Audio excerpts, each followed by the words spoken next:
Dharmesh and I represent a large team of people, most of whom are not here. Professor Rella, Dr. Balbir Singh, Dr. Ravichandran, our anesthetist, Dr. Mohan, our anesthetist, and a large number of nurses, physiotherapists, scrub team, transplant coordinators, Lakshmi and Teja and Prakash there, who have worked for the last 10 years to create the statistics that we talked about. But if you ask me, is 300 transplants a big deal?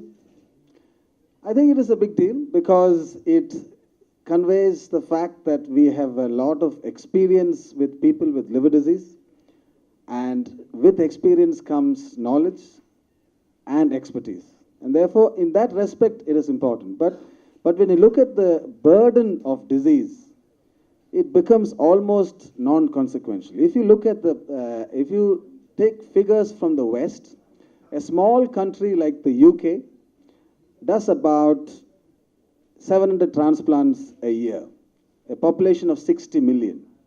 If you convert that figure directly to India, we need to be doing approximately 18 to 20,000 transplants every year in our country. But what is the figure that we're actually doing? Maybe 800, maybe 900. And if you look at the incidence of viral hepatitis in our country, the need for transplantation is probably greater than in the UK, which probably means that we should be doing more, not less. So this is a situation that we want to change. And that, I think, is the basis for wanting to emphasize that we have done 300 transplants. Various myths about transplantation that I want to dispel, some of them today. The first myth is that, transplantation is done in very sick people. Most of them are very poorly after a transplant. They can hardly walk. They don't do well. That is a myth. And for that reason, I have brought Mr. Suresh Babu here. Dr. Dharmesh treated him before, and I did the transplant about maybe 10 days ago. And you can meet him after the transplant. And this is somebody who has been only 10 days after a transplant. And you saw him walking in. He's doing almost everything that you and I would do normally at home. And another 7 days, he would also go home, and he will be exactly like you and me. So the first myth is that transplantation is a big thing that causes people to be very sick afterwards. Not true. You can talk to him afterwards. You can see him walking. He is in hospital clothes, but if you put him in street clothes, he'll look no different to you and me. So that is one extreme. At 10 days, how do they look? The other extreme is this lady sitting on this side that Dr. Dharmesh treated about 9 years ago. I brought her liver function test.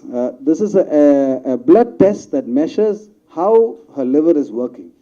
9 years after her transplant, thanks to careful management of her immunosuppression and of her transplant period, she was very sick before the transplant. She was almost... The fact that you need to know is that by the time they come to transplantation, they have an expected life of about 70% death at the end of 1 year. So these are all patients. We don't offer transplantation easily. We only offer transplantation when the chances of death is significant. So all of these patients, or most of these patients, of these 300 patients that we are talking about, they would have died without transplantation. About 70% of them would have died without transplantation at the end of that year. So that is the conversion that transplantation does. And this lady now is 9 years later. If you look at her blood test, I'll leave it here, all of her liver function test is normal, as normal as you and me. So the second myth is that transplantation only works for a few days, few months, few years. Not true. She's lived a perfectly normal life. She has to have immunosuppression, yes, but that's one tablet in the morning, one tablet in the evening. And then she has a normal life. Again, you will have an opportunity to talk to her and find out what she does in a normal day. Is she coming to hospital every week? What is she doing? Is she needing dialysis or anything like that? No. So that is the second myth, that transplantation doesn't have long-term results. This is a classic example. We have over 70, 80 people like this who are now beyond 5 years after transplant and doing well. And that's an important message that I want you to pass on to your readers, that this is something that is worth doing, and it is worth doing for a long time. Topics that are close to my heart. One is children with liver disease, and this little boy is a classic example. You should have seen him before the transplant, about 3 or 4 months ago. He had a very protuberant tummy, very jaundiced and very yellow. He couldn't play because he was too tired. Now you ask his mom, what does he do? What do you want? Sir, every day we have to stop him from going and playing. This is 3 months after the transplant. Children with liver disease have a miserable life. They don't understand what is going on. They feel tired all the time. They're not the same color as their friends. Not a very nice situation for them. And transplantation changes their lives, and changes their lives dramatically. And the great thing about transplantation in children is that I would expect him now to grow up, to become an adult and carry on. That is the kind of longevity that we see after transplantation in children. The problem, of course, is that just like in adults, there are not many centers that do transplantation for children. We are probably one of maybe 5 units in the country that does pediatric liver transplantation. We did 5 or 6 pediatric transplants last year. Most of them are doing well. That is just one unfortunate fact, that we do not have enough doctors and surgeons and expertise to do the operation.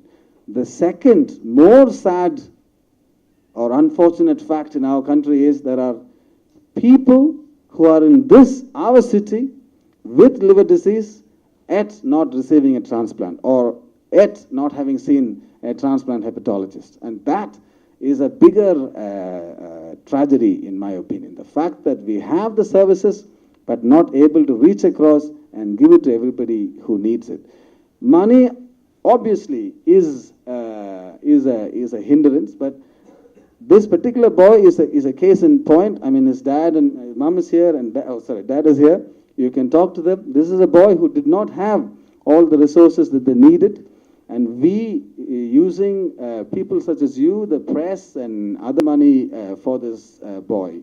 And so, if they come to us, we can, in some, not every time, but in most times, be able to provide a solution.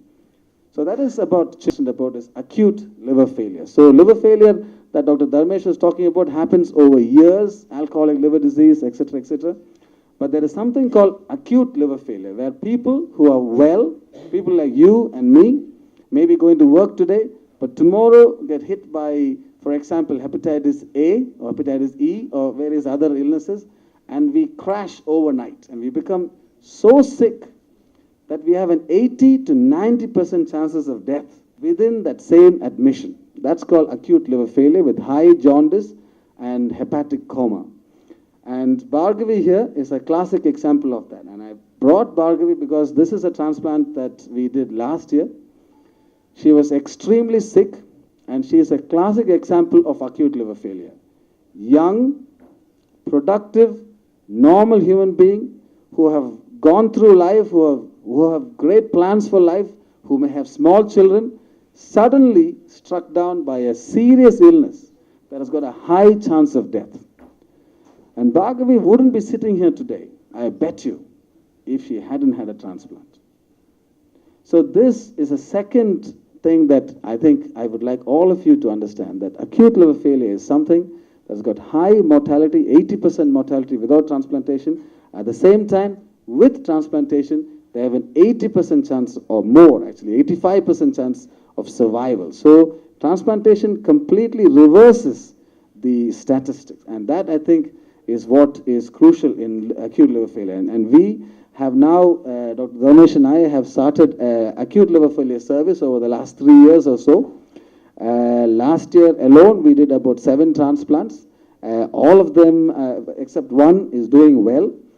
And the key to this is what Dr. Chandrasekhar said earlier on, that we need to see these patients at a time when we can help them. In the last month, we have had 2 patients who came to us seen in one hospital, then seen in another hospital, and then finally came to us, by which time their liver disease had become so severe that it is difficult for us to change the course of events. So we need to see them a little bit early in the course of the disease, and then we have an opportunity to save them. So I think with these words, I wish to conclude that yes, we have reached a milestone, but there is lots to be done in liver disease in our country, in our state, in our city, that we are more than happy to be involved with. We would like your support. We have no vested interest in this. We are doctors who want to treat liver disease. We are passionate about liver disease. We would like to see people with liver disease get better. And if with your help, I think we can bring that message across to more people, the better.